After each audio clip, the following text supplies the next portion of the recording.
Apa yang menjadi motivasi Pak Alif membentuk Warkop Bas ini? Yang pertama, Bas itu diambil dari nama ayah, yang itu Bang Adi Subrek.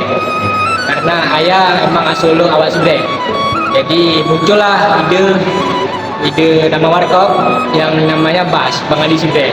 Jadi motivasinya untuk membangun lapangan kerja, terutama di kampung saya, Kampung Sibre, dan kebanyakan orang kerja kami orang kampung sendiri.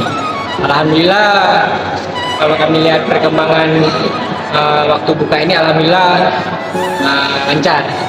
Ada berapa orang yang dilibatkan nih? Apa? Yang dilibatkan tuh dari kampung nih untuk bekerja di sini? Sekitar ada 7 sampai 6 orang. Ya. Luar biasa ya. Mudah-mudahan lancar. Oke.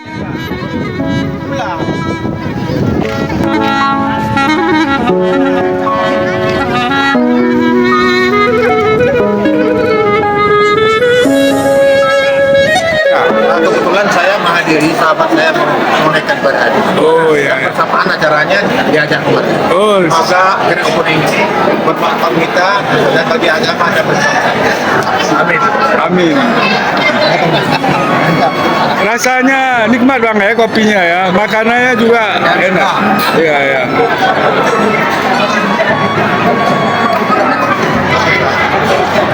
Sangat berkesan.